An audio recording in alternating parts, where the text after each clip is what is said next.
Sa ginanap na Thanksgiving party ng Team Pinoy, nanawagan si Pangulong Aquino na ipagpatuloy at paigtingin pa ang good governance sa bansa upang magtuloy-tuloy ang nasimulang tuwid na daan. Para sa detalye, balita mo kami Haji Kaaminyo.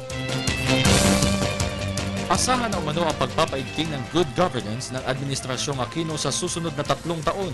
Ito ang naging mensahe ng Pangulo sa kanyang pagdalo sa Thanksgiving party ng Team Pinoy sa San Juan City. Pagdating na pa rin po, sana lalo pa. Kaya rin po, iigting pa ang hangarin ninyong iangat ang ating mga kapwa Pilipino at bansa. Kinitiyak ko po sa inyo. Sa susunod na halalan, mas dadagundong ang ng tuwid na daan. Dumalo sa pagtitipon ng mga cabinet members ni Pangulong Aquino gaya ni na DILG Secretary Mar Rojas at Budget Secretary Florencio Butch Abad.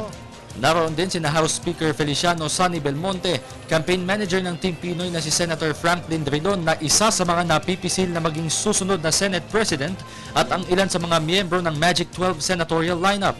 Sa mensahe ng Pangulo, sinabi nitong malaki ang responsibilidad na nag-aabang para sa mga nanalong senador ng Team Pinoy. Tungkulin natin tuparin ang anumang pangako at binitawan nating salita sa kanila.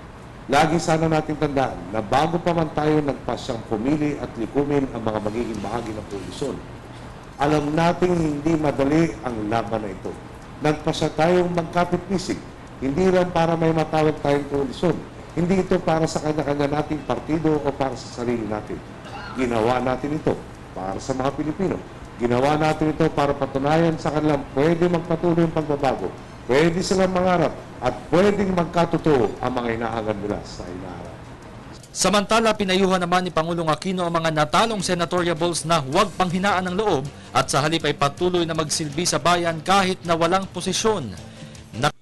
Thanksgiving party sina Risa Ontiveros at June Magsaysay. Nagpasalamat naman ang Pangulo sa taong bayan sa pagtitiwala at sinabing utang na loob nila ang ibinigay na mandato ng mga botante.